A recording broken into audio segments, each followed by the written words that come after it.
ہمارے YouTube channel راہ نجات نیٹ ورک میں آپ کا خوش آمدید ہے۔ آج ہم انشاءاللہ سورہ بقرہ کی آیت نمبر 65 اور آیت نمبر 66 کا ترجمہ اور تفسیر پڑھیں گے۔ پہلے ہم انشاءاللہ لفظی ترجمہ کریں گے اور لفظی ترجمہ کے ساتھ ساتھ با محاورہ ترجمہ بھی کریں گے، اور آپ سے گزارش ہے کہ اپنے پاس قلم اور کاغذ رکھ لیں تاکہ مشکل الفاظ کے معنی آپ لکھ سکیں اور اس طرح آپ کو سمجھنے میں اور یاد رکھنے میں سہولت اور آسانی ہو۔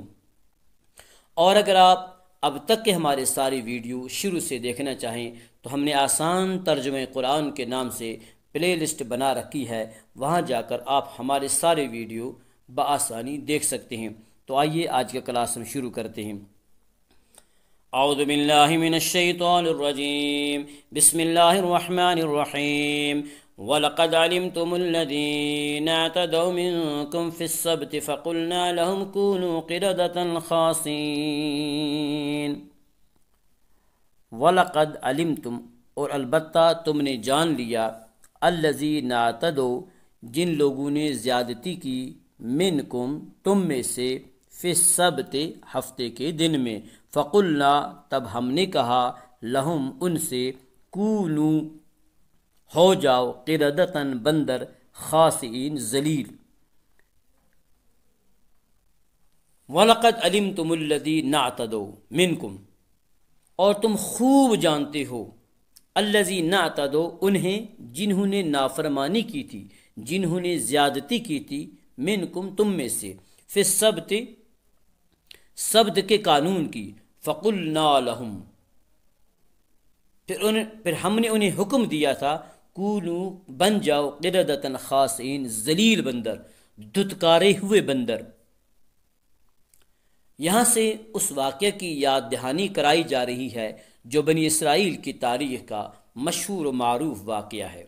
وَلَقَدْ عَلِمْتُمْ، لفظ علمتم پر قد اور قد پر لام، تاکید بالائے تاکید پر دلالت کرتا ہے، یعنی بلا شک و شبہ، یقیناً تم اس واقعہ کو خوب اچھی طرح جانتے ہو۔ وَلَقَدْ عَلِمْتُمُ الَّذِينَ اعْتَدَوْا مِنْكُمْ فِي السَّبْتِ، اور تم خوب جانتے ہو انہیں جنہوں نے تم میں سے نافرمانی کی تھی، فی السبت، سبت کے قانون کی۔ سبت عربی اور عبرانی زبان میں ہفتے کو کہتے ہیں، سنیچر کا دن یعنی سیٹرڈے۔ اللہ تبارک و تعالی نے بنی اسرائیل کے لیے ہفتے کا دن عبادت کے لیے مخصوص فرمایا تھا، اور اس روز ان کے لیے کھیتی باڑی، تجارت، شکار وغیرہ تک ممنوع تھا، یعنی اس دن نہ وہ کھیتی باڑی کر سکتے تھے، نہ کاروبار اور نہ شکار، یعنی سب چیزوں کی ممانعت تھی۔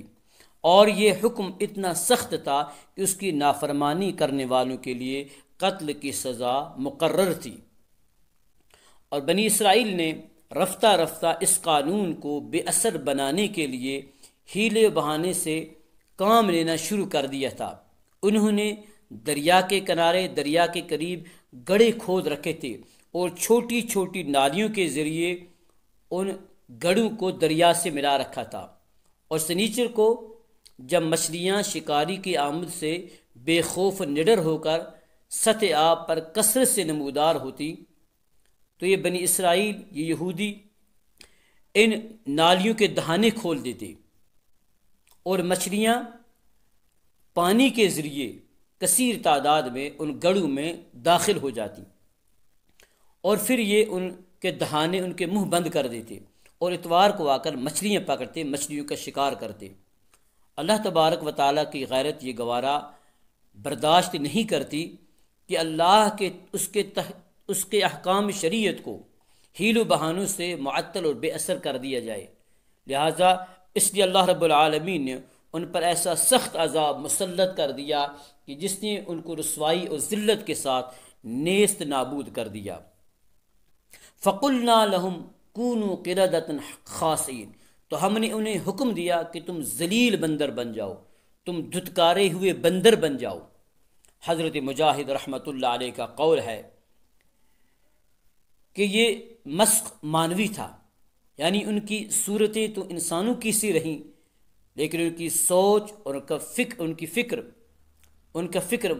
سوچ و فکر مسخ ہو گیا، اور بندروں کی سی قبیح اور مذموم بری عادتیں ان میں پیدا ہو گئیں۔ شکل انسانوں کی اور کرتوت بندروں کی طرح ذریعہ، اللہ کی پناہ کتنا سخت عذاب تھا ان لوگوں کے لیے، اللہ حفاظت فرمائے۔ لیکن جمہور علماء کا قول ہے کہ ان کی شکلیں بھی بندروں کی سی ہو گئی تھی اور چند روز کے بعد وہ ہلاک کر دیے گئے تھے، اور یہ کوئی امر محال نہیں۔ جو بدبخت اللہ کے تشریعی قانون کو مسلسل توڑتے رہی ہوں، اگر اللہ تعالیٰ اپنے تکوینی قانون میں ان کو سزا دینے کے لیے تھوڑی سی تبدیلی کر لے تو اس میں کیا استحالہ ہے۔ فَجَعَلْنَاهَا نَكَالًا لِمَا بَيْنَ يَدَيْهَا وَمَا خَلْفَهَا وَمَوْعِظَةً لِّلْمُتَّقِينَ۔ فَجَعَلْنَاهَا، پھر بنایا ہم نے اسے، نکالن عبرت، لما بین یدیہا، سامنے والوں کے لیے، وما خلفہا، اور پیچھے آنے والوں کے لیے، وموعظۃً، اور عبرت، وموعظۃً، اور نصیحت، للمتقین، پرہیزگاروں کے لیے۔ پس فجعلناہا، پس بنا دیا ہم نے اس سزا کو، نکالن عبرت، لما بین یدیہا، ان لوگوں کے لیے جو اس زمانے میں موجود تھے، وما خلفہا، اور ان لوگوں کے لیے جو بعد میں آنے والے تھے، وموعظۃ للمتقین، اور اسے یعنی اس سزا کو ہم نے نصیحت بنا دیا، للمتقین، پرہیزگاروں کے لیے۔ اللہم اجعل القرآن ربیع قلوبنا ونور صدورنا وجل احزاننا وذہاب ہمومنا وغمومنا، اللہم انفعنا بالقرآن العظیم ورفعنا بالآیات والذکر الحکیم، اللہم نور قلوبنا بالقرآن وزین اخلاقنا بزینت القرآن، وصلی اللہ وسلم علی حبیبنا ونور قلوبنا محمد صلی اللہ علیہ وسلم وعلی آلہ واصحاب اجمعین برحمتک یا ارحم الراحمین۔ السلام علیکم ورحمۃ اللہ وبرکاتہ۔